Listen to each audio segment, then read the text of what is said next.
I would like to talk in this little presentation about classical music, about a subject which is very close to my heart, and about a question which concerns me very much: is classical music dead? We all know that for many years now there is a big crisis in the classical music world. The performances are expensive, and selling expensive tickets is very difficult.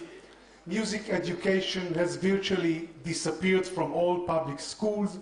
Many of the orchestras around the world are struggling to survive. We just heard last week about Philadelphia Orchestra. But most importantly, I think, is that the audience is old and getting older, and we hardly see any young people at classical concerts. Well, it's a very dark picture, but is it an accurate one? In the last few years, there has been a revolution in these affairs, which comes from an unexpected place, the internet, especially YouTube. Look at this. This is what happened when I write the keyword Beethoven into YouTube. As you can see, 37 million, 7 million, 3 million. And this is what happened when I write the keyword Mozart into YouTube. Again, 20 million, 12 million, 10 million. So, and on it goes with all the great composers of the past. So you see, classical music is very much alive. But it's not only that millions are listening and watching the best performances of this music online and chatting about it. It has also become a place for amazing creative work, which is done by the surfers themselves. Look, for example, at this video of Bach's Little Fugue in G minor. Well, a fugue is a very complex musical form. The word comes from fuga, which means to chase. Each voice chases the previous one, and there are very strict rules of how you do it. Well, I could go on, but I guess it sounds very boring and very academic. So instead, let's look and hear how this simple but yet amazing video actually visualizes the musical form and shows us the marvelous sense of flow of Bach's music.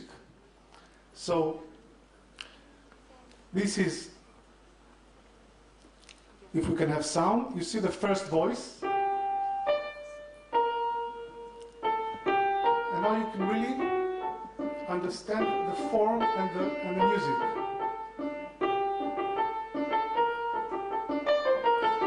Now the second voice, and the first one, of course, continue.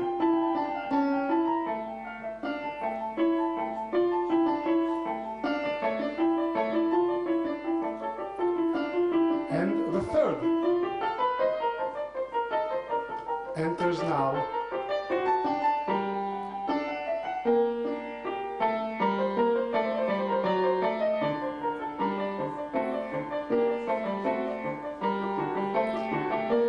Also have a fourth voice.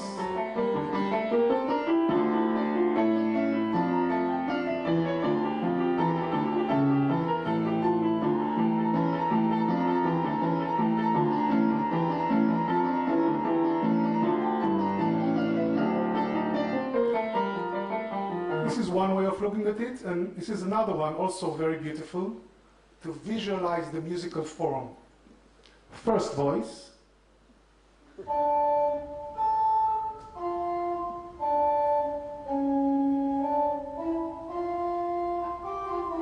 Second one, of course, and this little figure continue walking. And the third one.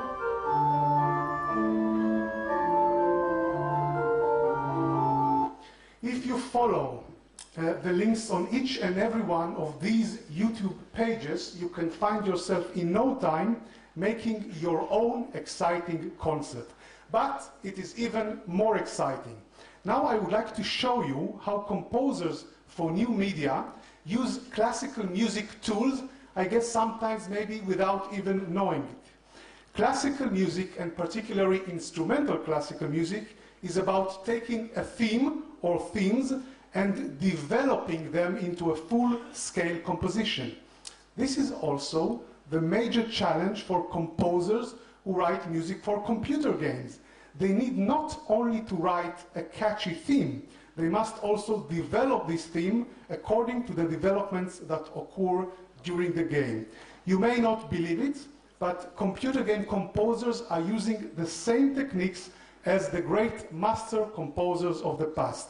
Here is an example for a technique called theme and variation.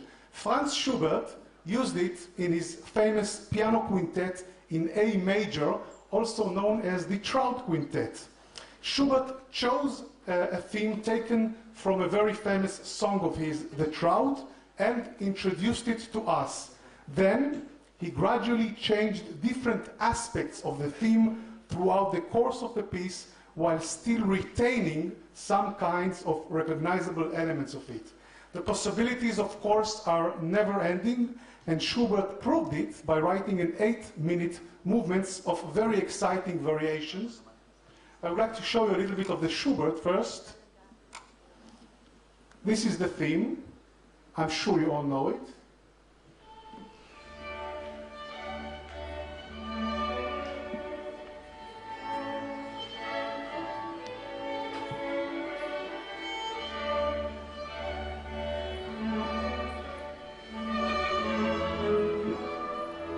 Now let's go to the first variation. Well,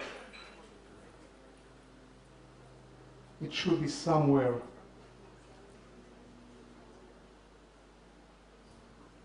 Somewhere here, yes.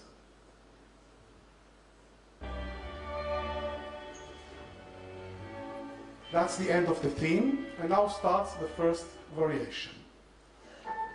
The piano, of course, is playing the theme, and the texture has changed. And we all recognize the theme. And then we have another variation. Now, Misha Maisky plays the theme on the cello, and we have the texture that has changed. Well, this is exactly the same technique used in writing many computer games. Let's hear, for example, the famous Angry Birds theme, which I'm sure we all know, just to remember. This is the theme.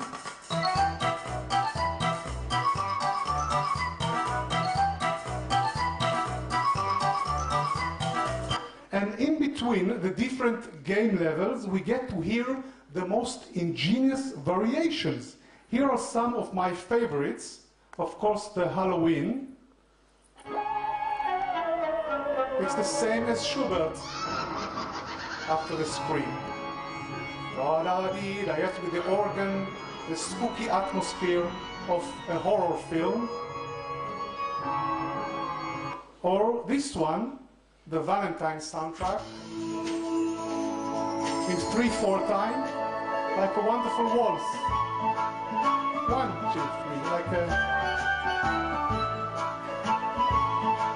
Yes, or the famous Rio in the, with this samba groove.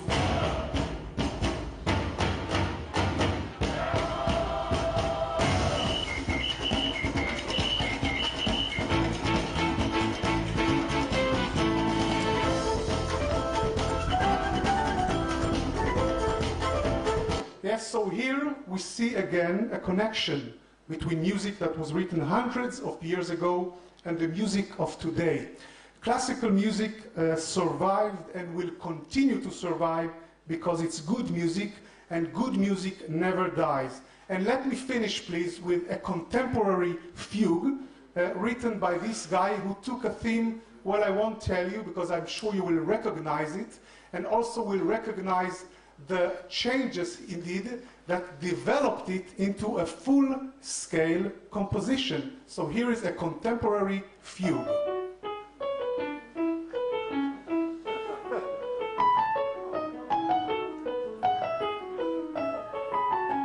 Yes, the famous Nokia song. And and on it goes. It's a very, very beautiful fugue.